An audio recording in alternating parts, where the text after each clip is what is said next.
ॐ भूर्भुवः स्वः तत्सवितुर्वरेण्यं भर्गो देवस्य धीमहि धियो यो नः प्रचोदयात्। ॐ योगपूर्णं तपोनिष्ठं वेदमूर्तिं यशस्विनं गौरवर्णं गुरुमश्रेष्ठं भगवत्या सुशोभितं कारुण्यामृतसागरं शिष्यभक्तादिसेवितं श्रीरामं सद्गुरुं ध्यायेत्तमाचार्यवरं प्रभुम्। ॐ सद्गुरुचरणकमलेभ्यो नमः। वन्दे भगवतीं देवीं श्रीरामं च जगद्गुरुं पादपद्मे तयोः श्रुत्वा प्रणमामि मुहुर्मुहुः। परम पूज्य गुरुदेव परम वंदनीय माता जी के दिव्य संरक्षण में आज गुरु पूर्णिमा के पावन पर्व पर आप सभी आत्मीय बंधुओं को बहुत बहुत प्रणाम, बहुत बहुत शुभकामना, मंगल कामना। आइए साथियों, जैसा कि पूर्व से ही आपको जानकारी दी गई थी कि आज का स्वाध्याय हम लोग रिकॉर्डेड ही सुनेंगे, क्योंकि स्वाध्याय के समय हम यात्रा में होंगे। आज यहाँ मध्य प्रदेश हरदा में कार्यक्रम का समापन हुआ है और अब हम लोग बनारस के लिए प्रस्थान कर रहे हैं। सो जून माह की अखंड ज्योति पत्रिका का आज हम लोग स्वाध्याय में शुभारंभ करेंगे। कल भगवत गीता के 5वें अध्याय को हम लोगों ने पूर्ण किया था। अब इस पत्रिका के पश्चात फिर पुनः भगवत गीता का 6वां अध्याय पढ़ेंगे। आज का पहला अध्याय है आनंद शक्ति का विकास कैसे हो। गुरु पूर्णिमा के पावन पर्व पर यह सूत्र अत्यंत आवश्यक है। आनंद सदगुरु का पर्याय है, कैसे करें विकसित अपने आनंद को, आइए जाने इस अध्याय में। मन बड़ा चंचल है, इसलिए उससे ऐसा कोई काम आसानी से नहीं हो पाता जिसमें श्रम करना पड़े। श्रम उसकी चंचलता का सबसे बड़ा शत्रु है। श्रम एकाग्र बनाता है, इसी श्रम का दूसरा नाम तप है। और इसी कारण एकाग्र बनाकर उज्जवल कर देना, विकारहीन बना देना, चमका देना तप का काम है। तप का आरंभ ही मन को एकाग्र करने के उद्देश्य से होता है। जो फैला है, छिन्न है, उसको एक सिलसिले से जमा देना, पूर्ण बना देना एकाग्रता का लक्षण है। इसलिए जिस समय मानव की प्रवृत्ति तप की ओर होती है, मन की चंचलता कम होना आरंभ हो जाती है, एकाग्रता बढ़ती है, मनुष्य संयमी बन जाता है। यहीं से मन इंद्रियों की ओर से हटकर अंदर की ओर घूमता है और आनंद की ओर अभिमुख होता है। किसी भी वस्तु में किसी बीज की प्रतिष्ठा करने का काम बुद्धि का है। मन तो सिर्फ अनुभव करने का यंत्र मात्र है। इसलिए आनंद का स्वाद सिर्फ मन के द्वारा ही नहीं लिया जा सकता, उसके लिए बुद्धि को भी उसका उपयुक्त पात्र बनाना होता है। शुद्ध आनंद के लिए शुद्ध बुद्धि की आवश्यकता होती है। बुद्धि की शुद्धि मन को भी अचंचल बना देती है और उसे विकारी होने से भी बचा लेती है। मन और बुद्धि इस शरीर के दो झरोखे हैं। मूल तत्व इससे भी विलक्षण है, इसका नाम चित्त है। चित्त ही वस्तुतः संस्कारों को ग्रहण करता है। चित्त को जैसा ये दोनों यंत्र बना देते हैं, मनुष्य वैसा ही बन जाता है। उसके अंदर वैसे ही संस्कार पड़ते जाते हैं। इसलिए जब भी कभी संस्कार बनने की चर्चा की जाती है, तब इस चित्त का ही जिक्र होता है। जैसे जैसे संस्कार बनते जाते हैं, मन और बुद्धि वैसे वैसे ही काम करते जाते हैं। ये बड़ा महत्वपूर्ण सूत्र है साथियों। आप देख रहे हैं यहाँ पर मन की चंचलता के विषय में बताया गया और कारण ये बताया गया कि उसमें मलिनता है। इसलिए तप के द्वारा उसे एकाग्र बनाकर उज्जवल किया जाता है, विकारहीन बनाया जाता है। तप से मन एकाग्र होता है। का लक्षण है। मानव की प्रवृत्ति जब तप की ओर होती है तो मन की चंचलता का कम होना प्रारंभ हो जाता है। किसी भी वस्तु में किसी बीज की प्रतिष्ठा करने का काम वास्तव में बुद्धि का होता है। मन केवल अनुभव करने का यंत्र मात्र है। इसलिए मन के द्वारा आनंद का स्वाद सिर्फ मन के द्वारा ही नहीं लिया जा सकता, उसके लिए बुद्धि को भी बनाने की आवश्यकता है।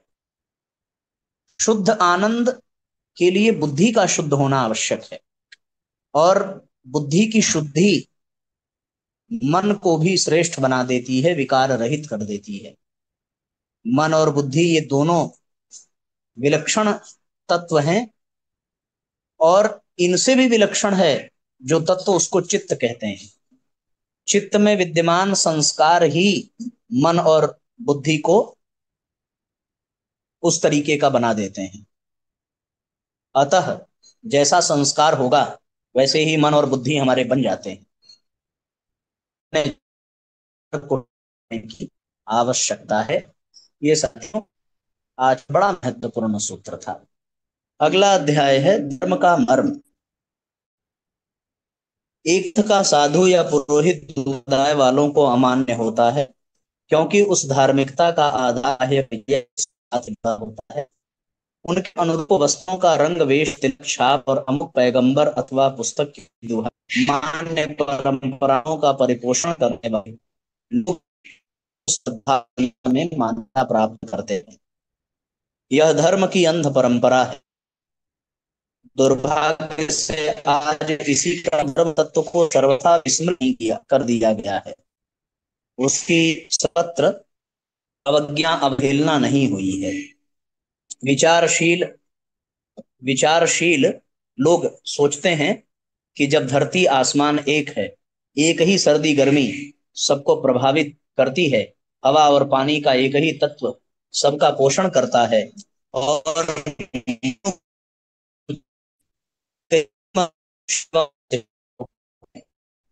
फिर समस्त विश्व एक ही धर्म क्यों नहीं हो सकता। जब विज्ञान की मान्यताएं सर्वत्र एक ही रूप में मानी जाती हैं, तो ज्ञान को भी अविच्छिन्न क्यों नहीं रहना चाहिए। धर्म तत्व में देश और जाति के कारण अंतर क्यों होना चाहिए। प्रेम, सत्य, से सद्गुण, छल, लालच आदि दुर्गुण एक ही कसौटी पर भरे और घोषित किए जाते हैं। धर्म अन्य मान्यताएं क्यों ऐसी नहीं होनी चाहिए जिन्हें विवेक की चाह के अंगीकार कर सकें। धार्मिक मान्यता को विवेक की दृष्टि से अपनाना चाहिए। यह कैसी विडंबना है कि मोक्ष का मुक्त अंतः स्थिति का समर्थन करने वाले धर्म ही किस प्रकार एक संप्रदाय के लोगों को दूसरे संप्रदाय के लोगों के साथ एकता स्थापित करने की दीवार खड़ी करते हैं, और अपने और दूसरे पक्षधरों के बीच असमानता ही नहीं अन्याय करने का भी प्रोत्साहन करते हैं। छोटी छोटी मान्यताओं, परंपराओं एवं क्रियाकृत्यों के कारण मतभेदों को उभार कर वे भयंकर विग्रह उत्पन्न करते हैं और धर्म युद्ध के जिहाद के नाम पर कुकृत्यों का सृजन करते हैं। इसे देखकर अधर्म भी सद्गुणों को बढ़ाने की अपनी मूल प्रकृति को छोड़कर मतांतरवाद के सहारे अमानवीय कृत्यों और दुष्कर्मों को बढ़ावा देने लगता है। संप्रदाय मुक्त धर्म ही मान्य धर्म हो सकता है। संप्रदायों को धर्म मान बैठने से ही सारी गड़बड़ी उत्पन्न होती है। धर्म शब्द के साथ जो श्रद्धा और शाश्वत समर्थन जुड़ा हुआ है, उसका शोषण संप्रदायवादी करते हैं, और जब मतांतरवादी दुराग्रहों पर अंकुश किया जाता है तो वे धर्म खतरे में है कि नारे लगाकर भावुक जनता की भावनाएं भड़काते हैं। भोजन वस्त्र के भोजन रुचि की तरह संप्रदायों को वैयक्तिक अभिरुचि का विषय माना जा सकता है, किंतु धर्म के सर्वोच्च सिंहासन पर उसे नहीं बिठाया जा सकता। एकांगी दृष्टिकोण, पक्षपात का दुराग्रह धर्म कैसे हो सकता है। विवेक और औचित्य को यदि आधार माना जाए तो प्रायः सभी संप्रदाय वालों को अपने अपने पंथों में से ढेरों कूड़ा करकट गुहारना पड़ेगा। एक समय की उपयोगिता दूसरे समय में अनुपयोगिता बनती रहती है। यह दृष्टि रखकर यदि सफाई पर निकला जाए तो हर संप्रदाय में ऐसा बहुत कुछ है जिसकी अब कोई जरूरत नहीं रही। इसी प्रकार यदि दोष दर्शन हटाकर गुणग्राहक दृष्टि को विकसित किया जाए तो अन्य संप्रदायों में ऐसा बहुत कुछ मिलेगा जिसे अपने धर्म में मिला लेने से उसकी प्रतिष्ठा में कमी नहीं होगी, वरन सर्वांग पूर्णता में ही अभिवृद्धि होगी। व्यक्तिगत महत्वाकांक्षा की विडंबना बहुत भारी होती है। एकता को अनेकता में बिखेर कर हमने पाया कम है और खोया बहुत है। प्राचीन काल में एक ईश्वर था और एक धर्म। पृथकतावादी निहित स्वार्थों ने अपना लाभ इसमें देखा कि उनका एक विशेष संप्रदाय बने, उसके अनुयायी अन्यान्यों से पृथक होकर एक विशेष वर्ग बनाएं और दूसरों से लड़ें। उनका व्यक्तिगत वर्चस्व इसी में बनता था। प्रतिभाशाली अग्रगामी जनसमाज को अपने पीछे घसीट ले चलने में ऐसे लोग सदा से ही बहुत कुछ सफल होते रहे हैं। अतः पृथक्तावाद पनपता गया। अनेक संप्रदाय, अनेक देवता, अनेक ग्रंथ, अनेक विधि निषेध पढ़े गढ़े गए और बिलगाव की जड़ें मजबूत होती चली गई। इससे केवल पुरोहित वर्ग का स्वार्थ सधा, बाकी सब लोग भ्रांतियों के जंजाल में फंसकर अपना समय, धन और विवेक गंवाकर घाटे में ही रहते हैं रहे। युग धर्म है कि एकता के सूत्र पुनः प्रगाढ़ हों। विवेक की मांग है कि इस अनेकता को घटाया और मिटाया जाए। एक धर्म, एक ईश्वर, एक दर्शन, एक आचार, एक जाति की भावनात्मक एकता स्थापित की जाए और उसका व्यवहारिक स्वरूप एक भाषा विकसित किया जाए। पृथकता के लिए आग्रह बनाए रखकर हम हर दृष्टि से घाटे में रहेंगे। पूर्व काल में राजा और धर्माचार्य की भूमिका एक ही व्यक्ति निभाता था। धर्म व्यवस्था और शासन का सूत्र संचालन एक ही व्यक्ति करे, उसमें उन दिनों सुविधा समझी गई। मुस्लिम इतिहासकारों ने बादशाहों को जिले अल्लाह, ईश्वर का प्रतीक लिखा है। डेनमार्क की माताएं अपने नवजात बच्चों को स्पर्श वहां के राजा से कराने के लिए ले जाती थी और खाना आज तभी खाते थे जब राजा उसे छूकर निर्दोष बना देता था। उनका विश्वास था कि इस प्रकार के इस कल्याण होता है। ब्रिटेन में यह मान्यता बहुत समय तक बनी रही कि रोग मुक्ति के लिए राजा का आचार है। धर्माचार्य और शासनकर्ता दोनों की ही भूमिकाएं उन्होंने निभाई हैं। धर्म और शासन को पृथक इसलिए होना पड़ा कि उसमें पृथकतावादी दुराग्रहों ने जड़ जमा ली। यदि धर्म केवल भावनात्मक एकता, चरित्र निष्ठा और लोक कल्याण की सत्प्रवृत्तियों का प्रतिनिधित्व करे, व्यक्ति और समाज की उत्कृष्टता बढ़ाने में सहायता करे, तो कोई कारण नहीं कि उसे सर्वमान्य सम्मान पुनः प्रदान न किया जा सके। धर्म और शासन एक था, बाद में दोनों एक दूसरे के पूरक होकर रहते रहे। यही स्थिति स्थापित करनी पड़ेगी।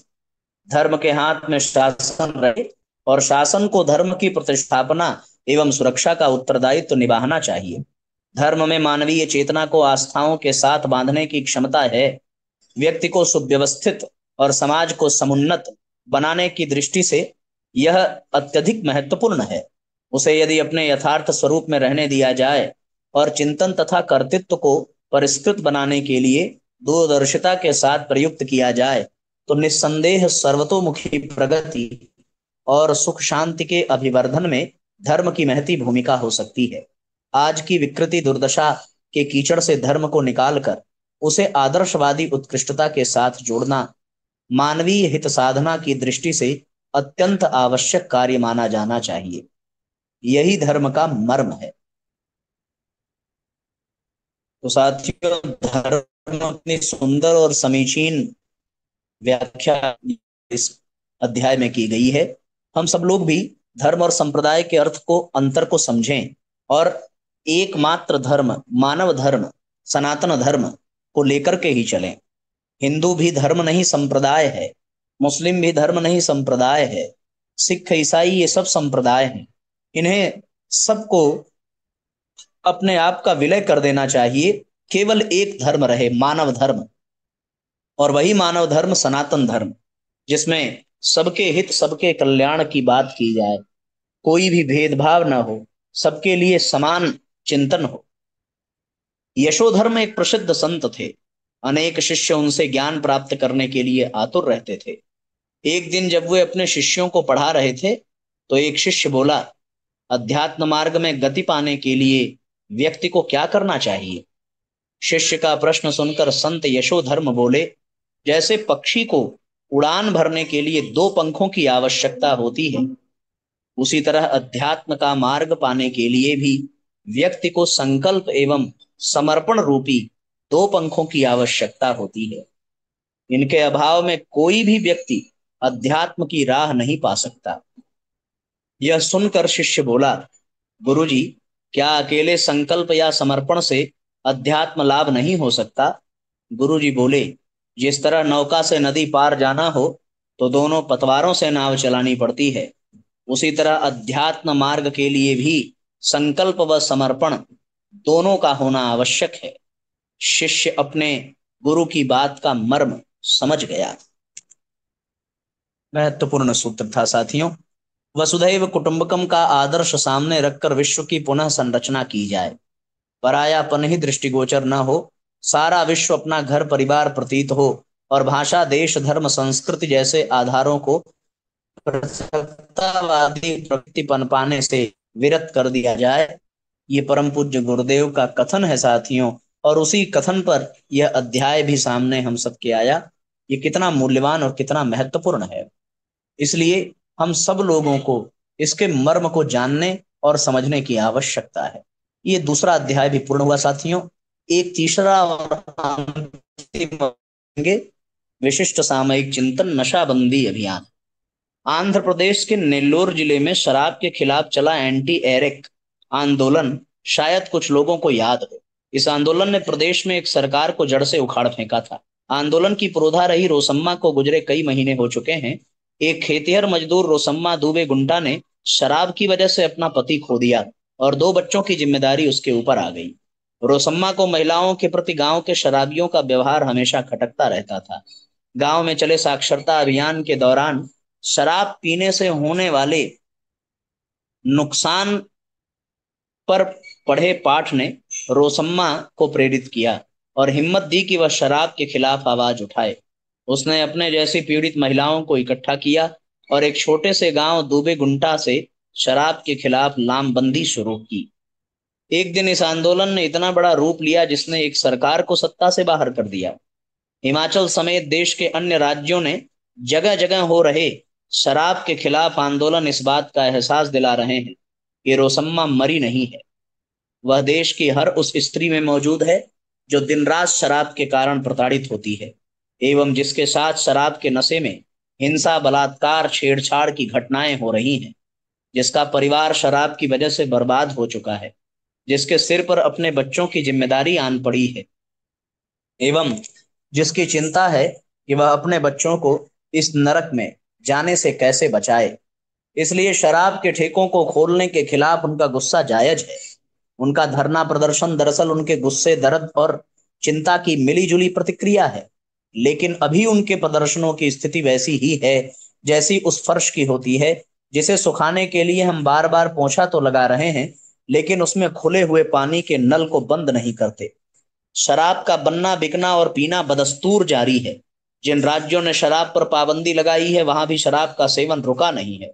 शराब माफिया राजनीतिक आश्रय और आशीर्वाद से कानून व्यवस्था बनाए रखने के लिए जिम्मेदार कुछ भ्रष्ट अधिकारियों की सहमति से धड़ल्ले से इस कारोबार को चला रहे हैं, जो नौजवानों को न केवल शराब बल्कि दूसरे खतरनाक नशों में फांस कर उन्हें इसका गुलाम बना रही है और अपना काला धंधा भी चला रही है। इसका जाल इतना गहरा और फैला हुआ है जिसका अंदाजा आम आदमी को नहीं है। शराब का ठेका तो सामने दिख जाता है, इसलिए उसके खिलाफ बड़ा होना आसान है, लेकिन चोरी छिपे गैर कानूनी ढंग से नशे का व्यापार इससे कई गुना ज्यादा और बड़ा है। यह जाल छोटी और मामूली दिखने वाली दुकानों से लेकर स्कूलों, कॉलेजों के आसपास, खेल के मैदानों के इर्द गिर्द, मोहल्लों तक में फैला हुआ है। नौजवान इस साजिश का शिकार दो तरह से हो रहा है, उपभोक्ता के तौर पर भी और नशे के वाहक के तौर पर। लालच माफिया के चंगुल में फंसे नौजवान का इस गर्त से निकलना मुश्किल हो जाता है। चुनावों के दिनों में नशा माफिया और राजनीतिज्ञों की यह जुगलबंदी खुलकर नजर आती है। वोट हासिल करने के लिए जिस तरह से शराब का इस्तेमाल किया जाता है वह किसी से छिपा नहीं है। ऐसे काम वही लोग करते हैं जो आगे चलकर जनता के प्रतिनिधि के तौर पर कुर्सी पर बैठते हैं। उनसे अगर उम्मीद लगाई जाए कि वे शराब या अन्य किसी नशे को खत्म करने में मदद करेंगे, तो यह दिन में खुली आंखों से सपना देखने जैसी बात होगी। उन्हें तो अगले चुनाव में भी नशा माफिया की मदद लेनी है और नशा माफिया को उनकी छत्रछाया में चुनाव पर लगाया गया पैसा वसूलने के साथ साथ लाभ भी कमाना है। शायद इसीलिए हमारी नीतियों में दोहरापन नजर आता है। एक तरफ प्रशासन, जनसंपर्क विभाग, स्वास्थ्य विभाग नशा मुक्ति अभियान चलाते हैं, तो दूसरी ओर पंचायत के अंदर शराब की हर बोतल की बिक्री पर पंचायतें अपना हिस्सा तय करती हैं। सरकारों को शराबबंदी से अपने राजस्व में कमी आने की चिंता सताती है। यही वो नल है जिसमें रिसाव की वजह से बार बार फर्श पर पोंछा करने से भी फर्श नहीं सूख रहा है। इसलिए